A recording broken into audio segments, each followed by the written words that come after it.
guys, so titignan naman natin ang ating screen, ang ating camera. So, screen record muna natin ito.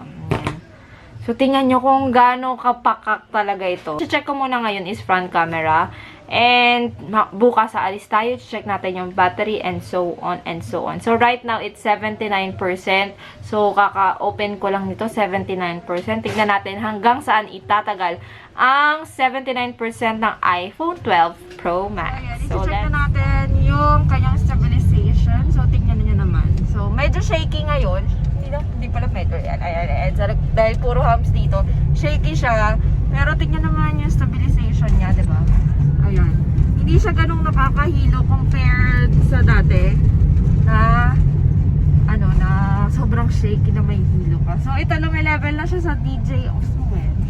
DJI Osmo. So, ayan. Papunta na kami ngayon at ito-check natin yung ibang specs nito. Hirapan ako huminga. So, ang ganda ng color niya. Tignan mo naman level na siya sa camera ko na Canon na lagi kong ginagamit. So, ito na yata talaga yung gagamitin ko for vlogging kasi sobrang handy at saka upload agad.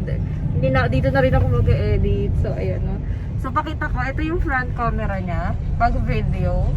Tapos, ayan yung back camera. Tapos, ito may 0.5. O, yan yung ganyan. Pag wide. Ang ganda o pag wide. Diba? Ang ganda niya pag wide. Tapos, ito yung pag medyo zoom. Tapos, yung video niya ng 1 times ba ito na zoom. Tapos, ito yung 2.5. O, diba? Ang bongga din. So, tignan natin yung pagka-shaky niya. O, yan yung video niya, diba? Sobrang pasmado ko. Walang dinadantayan. Pinapatungan yung aking kamay. So, yan. Hindi siya shaky, diba? Compared sa mga previous na phone. Kasi yung dating iPhone ko, pag ganito, sobrang shaky na. Pero tignan mo yung stabilization niya, diba? Ang ganda. Ang nice. So, ayan.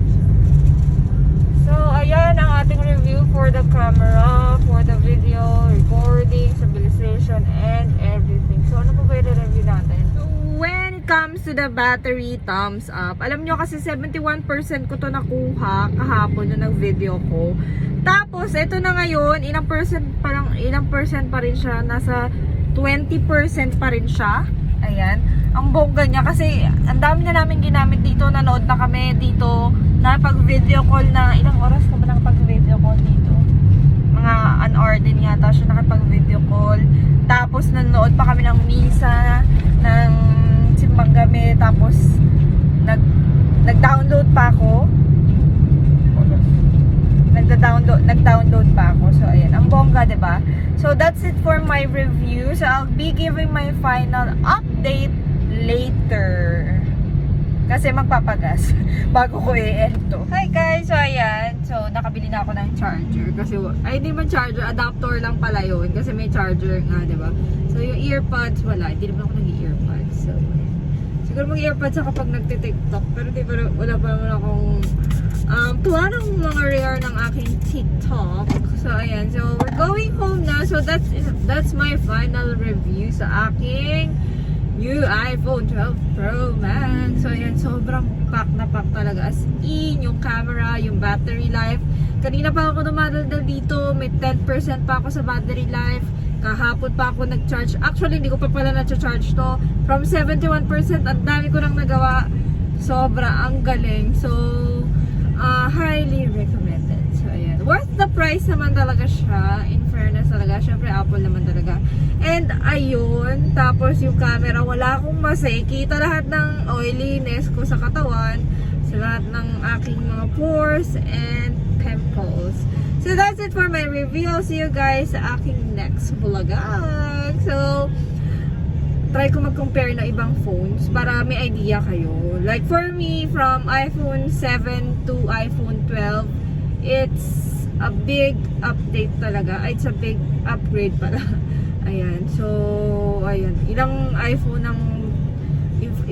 series ang inanuhan ko, pinalagpas ko. Tapos dito lang ako napa-oo ni iPhone 12 Pro Max. So, that's it for this one. So, dun sa mga vloggers, content creators, so I'll be doing another content kung okay ba ito pang vlog, kung okay ba ito pang mga contents, and so on and so on. So, see you guys sa aking next vlog. Don't forget to subscribe to my YouTube channel and please click the notification bell para updated ka every time na mag-upload ako ng new video. And please subscribe to my or follow all my social media accounts. So, thank you.